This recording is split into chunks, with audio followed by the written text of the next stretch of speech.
À Lakeshore, une paisible ville côtière où l'air sentait le sel et le pin, le clocher de la paroisse Saint-Jude s'élevait au-dessus du reste de la ville comme une sentinelle.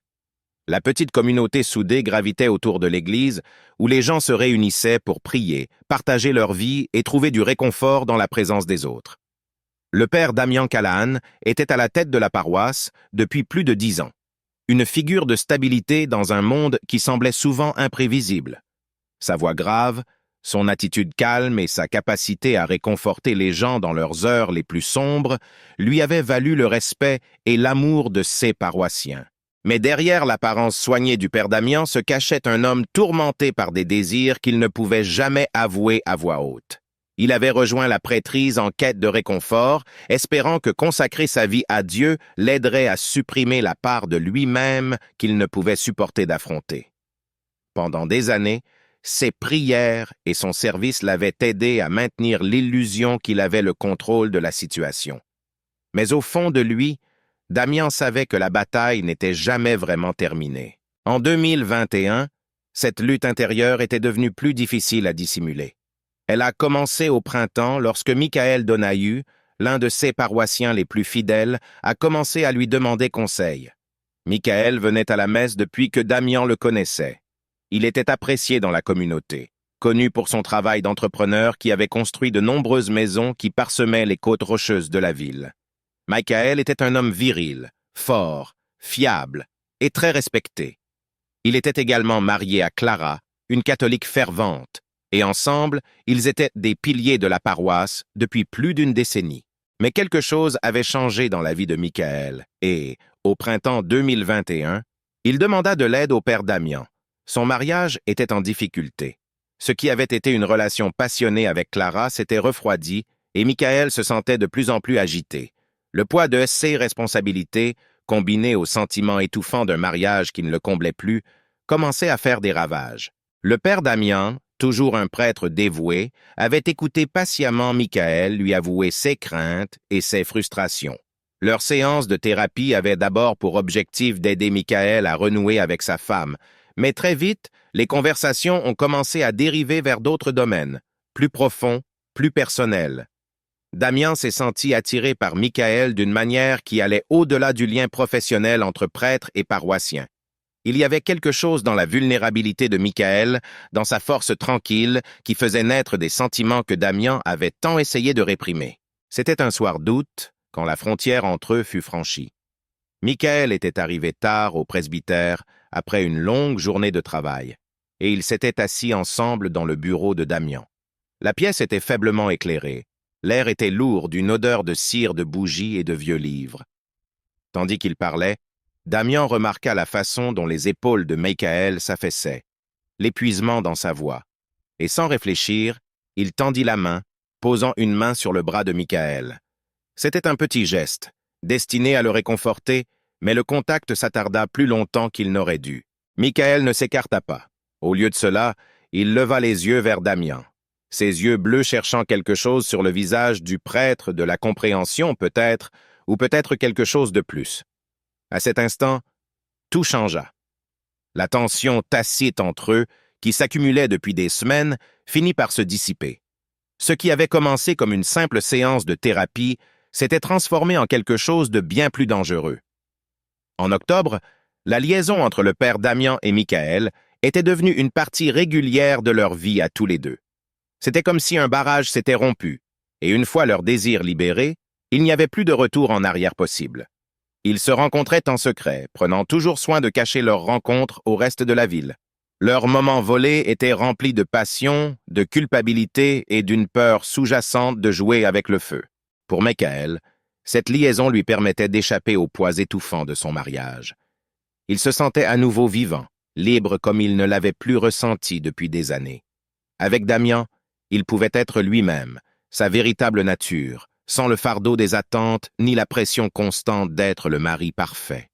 Mais cette liberté avait un prix élevé. Chaque fois qu'il regardait Clara, la culpabilité le rongeait. C'était une femme bonne, loyale et gentille, et elle ne méritait pas d'être trahie de la sorte. Pourtant, même s'il voulait ardemment arrêter, il n'y parvenait pas. L'attirance entre lui et Damian était trop forte, trop enivrante pour qu'il puisse y résister. Pour le père Damien, cette liaison était à la fois une source de plaisir et de tourment. Chaque fois qu'il était avec Michael, il se sentait vivant comme il ne l'avait pas été depuis des années. Mais la culpabilité qui en résultait était insupportable. Il avait passé sa vie à se consacrer à Dieu, à sa foi et à la communauté.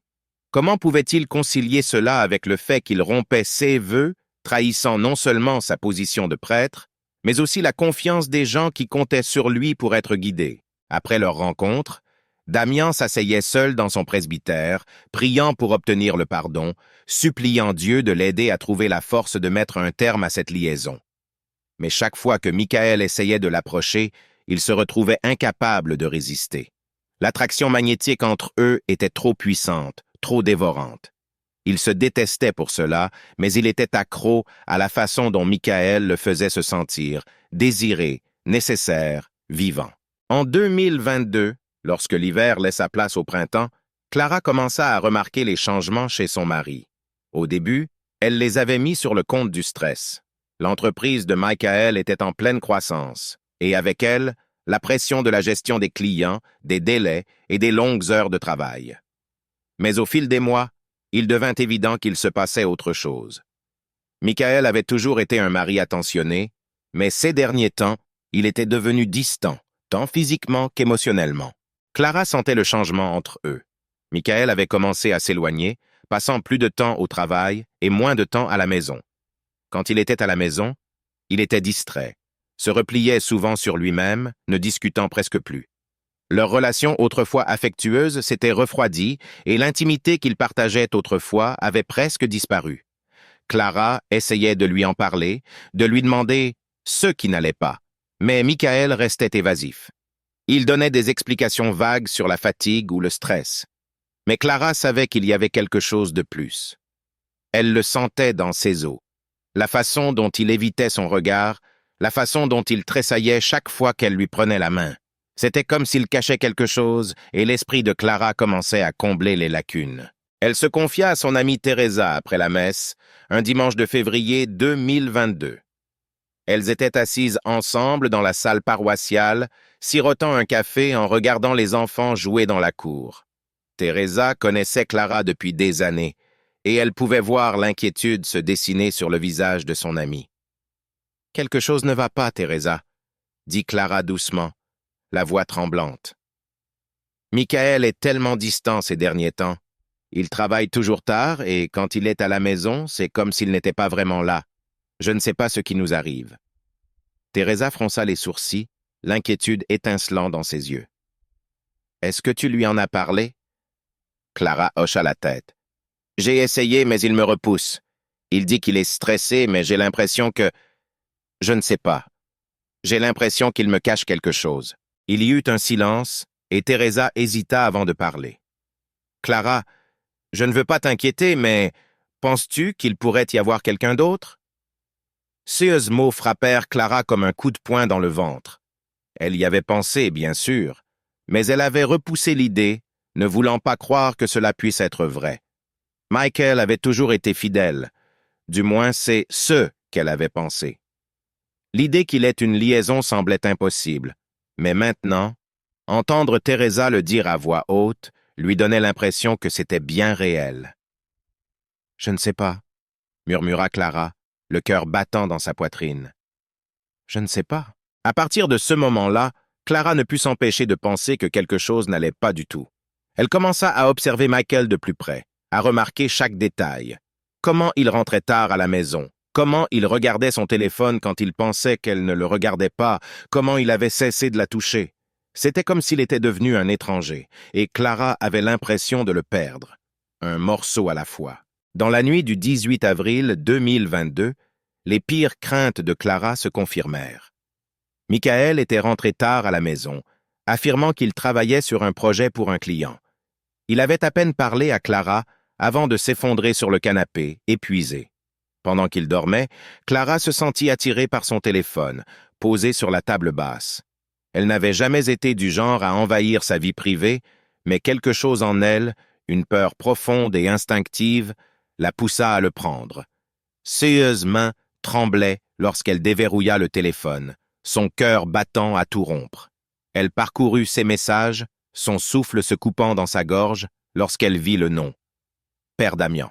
Au début, les messages semblaient assez innocents.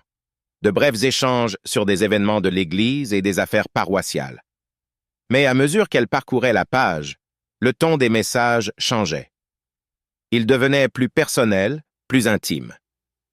Et puis, elle vit que c'était le 18 avril 2022, 22h34. « Ah, tu me manques, j'aimerais que tu sois là. Bientôt, nous trouverons un moyen. » Le monde de Clara s'écroula autour d'elle. L'homme qu'elle aimait depuis plus de 10 ans, l'homme avec qui elle avait construit sa vie, avait une liaison. Mais ce n'était pas n'importe quelle liaison. C'était avec leur prêtre. Le choc de la trahison était presque incompréhensible. Comment cela avait-il pu arriver? Depuis combien de temps lui mentait-il? Et pourquoi? Pourquoi Michael avait-il choisi Damian parmi tous les autres? Elle se sentit mal à l'aise. La pièce tournait alors qu'elle luttait pour reprendre son souffle. Son esprit s'emballait, essayant de donner un sens à tout cela, mais il n'y avait aucun sens à trouver. Tout ce en quoi elle avait cru, son mariage, sa foi, sa confiance en Damian, avait été brisé en un instant. Clara lâcha le téléphone, son corps tremblant de rage et de chagrin. Elle avait envie de crier, de pleurer, de jeter quelque chose, mais tout ce qu'elle pouvait faire, c'était rester là, figée sous le choc. Elle ne s'était jamais sentie aussi seule, aussi complètement trahie. Pendant 3 jours, Clara garda pour elle la nouvelle de cette liaison, son esprit étant un tourbillon d'émotions. Elle dormait à peine, mangeait à peine, ses pensées étant consumées par la trahison. Elle observait Michael de près, notant chaque mot qu'il disait, chaque geste qu'il faisait, à la recherche de signes de cette liaison. Chaque fois qu'il lui souriait, chaque fois qu'il l'embrassait sur la joue, c'était comme une gifle, un rappel des mensonges qu'il lui avait racontés. Le soir du 21 avril 2022, Clara ne pouvait plus se retenir. Elle avait passé des jours à répéter ce qu'elle allait dire, comment elle allait affronter Michael. Mais quand le moment fut venu, les mots jaillirent dans un élan de colère et de douleur. « Je sais, » dit-elle, la voix tremblante alors que Michael franchissait la porte. « Je sais pour toi et le père Damian. » Michael se figea, les yeux écarquillés par le choc. Pendant un moment, il ne dit rien, le poids de l'accusation flottant dans l'air entre eux. « Clara, je... » commença-t-il, mais elle l'interrompit. « Ne me mens pas !» cria-t-elle, la voix s'élevant de colère. « J'ai vu les messages. Depuis combien de temps ça dure? Depuis combien de temps te caches-tu derrière mon dos avec lui ?» Les épaules de Michael s'affaissèrent, la culpabilité inscrite sur tout son visage. « Je ne voulais pas que ça arrive, » murmura-t-il, sa voix à peine audible. « Tu n'avais pas l'intention que ça arrive ?»